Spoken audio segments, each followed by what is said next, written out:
암이 유전 질환이 아니라 대사 질환이라는 것을 명확히 알게 되면 우리가 굉장히 희망을 가지고 설령 암이라는 것을 경험할지라도 운명적으로 대할 필요가 없다라는 이야기를 꼭 드리고 싶습니다.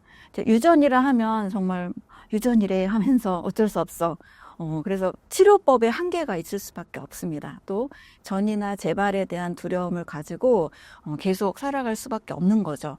그래서 암이라는 것이 굉장히 큰 공포로 다가오는 게 현실이잖아요. 그래서 저는 좀 암이라는 것을 명확하게 이해를 했으면 좋겠는데, 저는 이제 실험실에서 암세포를 다루고 또 암의 종양 모델을 만드는 일을 하기도 했었습니다. 근데 제가 실험을 할 때는 저도 이제 연구원의 입장으로만 보니까 뭐 전체적인 어떤 생명의 원리적인 관점에서 보기보다는 정말 세포 배양 하나, 또 이게 종양을 만드는 것, 요거에만 저도 집중을 했었던 것 같아요. 그런데 연구소 이후에 보다 좀 더 본질적인 연구 자료를 보면서 나중에 이제 깨달았는데요. 암은 걸리기 어렵다는 사실을 발견했습니다.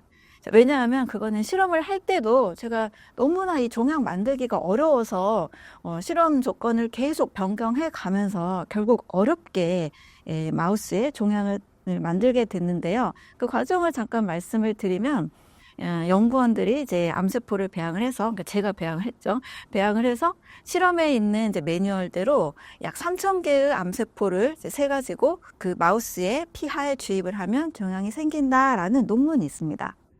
피하에 이 암세포를 주입을 하니까 우리가 언뜻 생각하기에 당연히 바로 암이 생길 것 같잖아요. 무려 3,000개입니다. 세포수도 굉장히 많죠.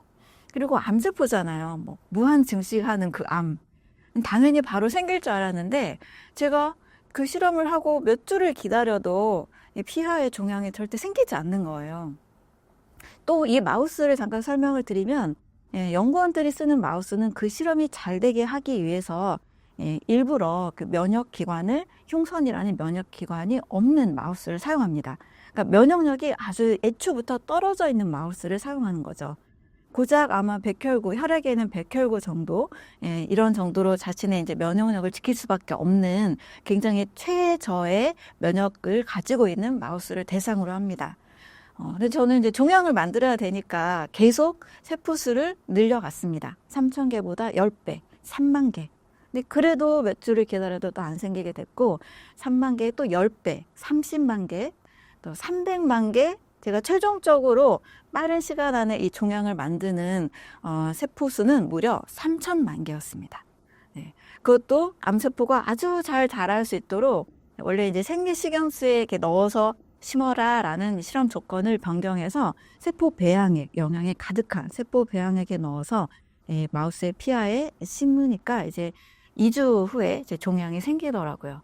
3,000만 개는요, 거의 암세포 수와 비슷합니다. 우리가 직경 1세제곱센티미터의 암을 진단할 때는 1세제곱센티미터의 크기가 됐을 때 이제 암이 1기다라고 진단을 하는데, 이때의 암세포가 10억 개에 달합니다. 그러니까 3,000만 개와 10억 개의 차이가 좀 있긴 하지만 어마어마하게 많은, 마우스의 크기는 100g도 안 되거든요. 이 마우스에 주입을 했을 때 비로소 암이 생기게 된 겁니다. 또 저는 늘 암세포를 이제 다루다 보니까 주변에 암센터에서, 암연구소에서 암세포를 다루니까 너도 암에 잘 걸릴 수 있는 거 아니냐, 이런 걱정을 하시는 분도 계셨거든요. 제 몸에 묻었다고 해서 암에 걸리는 것은 절대 아니고요. 자, 이렇게 해서 저는 나중에 이제 그 건강의 원리, 생명의 좀 본질에 대해서 깨달은 뒤에 제가 했던 일을 되돌아보니, 암은 면역기관을 제거한 마우스에서조차 생기기가 어렵다라는 것을 발견했습니다. 두 번째로는 암은 사람을 죽이지 않는다라는 사실입니다. 아마 이 얘기를 들으면 쉽게 받아들이기 어려웠을 텐데, 많은 분들이 이제 암으로 너무나 이제 고통을 받으시고, 너무나 이제 치료 과정에서 굉장히 이제 힘든 시간을 보내시기 때문일 텐데요. 근거들을 가지고 제가 좀 말씀을 드리겠습니다. 암은 직접적으로 사람을 죽이지 않는다의 사례는 여러 가지가 있습니다.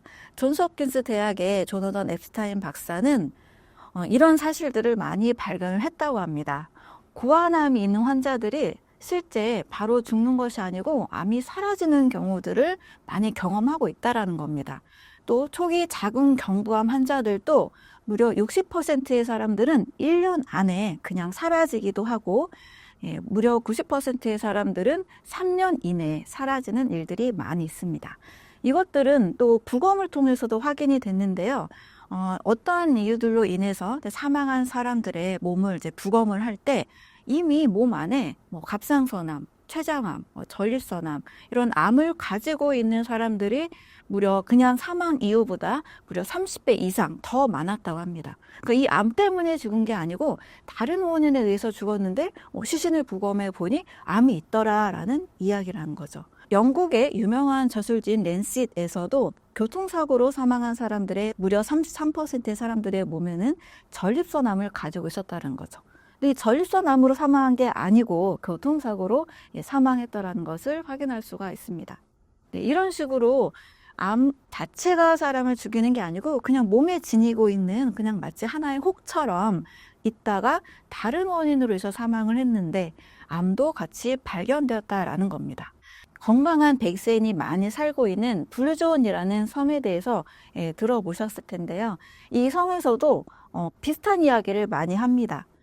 암으로 인해서 주치의로부터 6개월입니다 라는 이런 여명 선고를 받은 분들이 그냥 생에 어떤 집착을 내려놓고 뭐 수술하고 항암치를 받으면서 고통스럽게 사느니 그냥 마음을 비우고 이제 블루존이라는 섬으로 그냥 들어간 거예요. 그 섬에 그런데 사는 동안에 암으로 인해서 죽는 게 아니고 무려 뭐 30년 이상, 무려 45년 이상 생명이 계속 유지된 경우도 있습니다. 그래서 암이라는 것은 그거 자체가 막 사람에게 막 독소를 주고 뭐 정상 세포를 막 직접적으로 막 공격하고 막 죽여서 사람의 몸이 더 심각해지는 경우보다는 이런 경우도 있을 수 있지만 암을 치료하는 과정 중에 굉장히 독한 항암제를 쓰기도 하고 또 수술 과정에서 많은 이제 약물 치료를 받고 수술 과정이 힘들다 보니까 대부분 소화 기능도 떨어지게 되고 몸의 신진대사 기능이 굉장히 급격하게 악화가 되면서 식사도 못하게 되고 굉장히 마른 몸으로 악액질 상태까지 가면서 몸이 악화되는 경우들이 훨씬 더 많은 것을 볼 수가 있습니다. 그래서 암은 직접적으로 사람을 죽이거나 또 암은 걸리기가 또 그렇게 쉬운 것이 아니라는 것을 먼저 이해하시고 그렇다면 암을 어떻게 우리가 극복을 해야 될까? 먼저는 우리 몸의 건강한 신진대사에 주목을 해야 됩니다. 이제 암 환자분들을 제가 이제 많이 상담하면서 공통적으로 느낀 것은 음식이 크게 문제가 돼서 오신 분들도 있었지만 굉장한 이 삶의 스트레스, 굉장한 부정적인 생각 습관이 있는 경우도 많았습니다. 또 안타깝게도 너무나 많은 일들을 혼자 감당하시고 굉장히 희생적으로 가족들을 돌보시고 자기 몸을 너무 돌보지 못해서 이렇게 좀 힘든 병을 경험하게 되시는 분들도 많이 있었습니다. 그래서 건강한 신진대사라고 한다면 우리 몸은 기본적으로 세포 단위로 이루어져 있고 세포가 조직과 기관이 돼서 모든 신체 장기가 원활하게 질서정연하게 움직이는 상태를 의미합니다. 제가 암은 대사질환이라고 말씀드리는 이유는 먼저 대사라는 것을 잘 이해할 필요가 있습니다.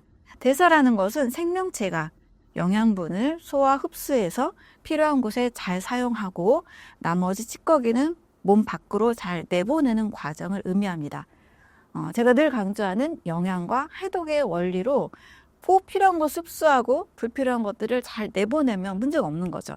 그런데 이것이 말은 쉬운데 일상생활에서 굉장히 어려움을 겪는 분들이 많이 계신 것 같습니다. 저도 물론 이제 도시사회에서 살면서 굉장히 어려운 경우도 많죠. 일단 영양만 흡수하고 싶은데 독소가 많이 들어있는 식품 첨가물이 많이 들어있는 음식을 먹기도 하고 또 잘 먹었다고 생각이 들지만 배부르긴 먹었지만 영양에 불균형이 되는 식사 패턴도 많이 있습니다.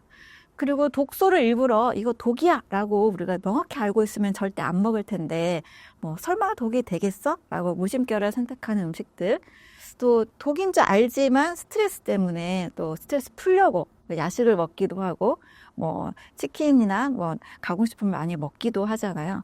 그래서 독인 줄 알지만 또는 그렇게 심각하지 않다고 생각이 돼서 먹기도 하는 음식들도 독이 되기도 합니다. 또 이거 외에도 나의 몸의 신체 장기 상태에 따라서 건강하고 좋은 음식인 줄 알았는데 소화 대사 과정에서 독소가 발생하기도 합니다. 저는 뭐 소화 독소다, 대사 독소다라고도 말씀을 드리는데 그 근거들이 되는 게 바로 통풍이라고 알려진 병이 있잖아요. 통풍은 요산이라는 것이 우리 뼈에 쌓이는 질환인데 바로 요산 같은 것이 대사 과정 중에 생기는 독소라고 볼 수가 있습니다.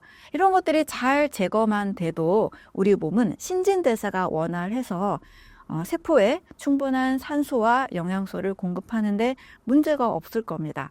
이 과정이 잘 안 될 때 대사 불균형이 되면서 신진대사의 장애로 인해서 몸에 여러 이상들이 생기는 거죠. 그 과정에서 우리 몸의 세포는 늙어 죽을 때까지 제가 늘 분열 재생한다라고 말씀을 드리는데 공장에서도 똑같은 물건을 생산하다 보면 반드시 불량품이 몇 개씩 생길 수 있잖아요. 근데 우리 몸도 늘 세포가 자라니까 불량품 같은 그런 돌연변이 세포가 생깁니다. 근데 그게 암세포로 바뀔 수도 있게 되는 거죠.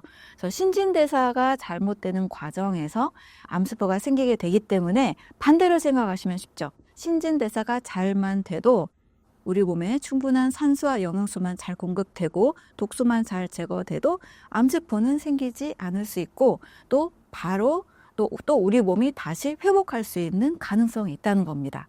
제가 세포는 늘 분열 재생한다. 이 말을 잘 한 번 더 생각해 보면 건강에 좋은 음식을 먹으면 건강한 세포가 만들어지고 또 건강에 해로운 음식을 먹으면 불량한 세포가 건강하지 않은 세포가 만들어지게 되겠죠. 그래서 암이 있다 할지라도 일단은 그 암 자체만 주목할 게 아니고 건강한 신진대사에 주목을 한다라면 나머지 새로 만들어지는 오늘 이 순간도 지금 세포가 만들어지고 있으니까요. 좋은 세포가 만들어지는 환경을 만들면 이제 암세포도 제거할 수 있는 건강한 면역세포도 생기게 되면서 몸은 다시 질서정연한 건강한 신진대사를 향하게 됩니다. 그래서 대사질환은 반드시 회복될 수 있다는 겁니다.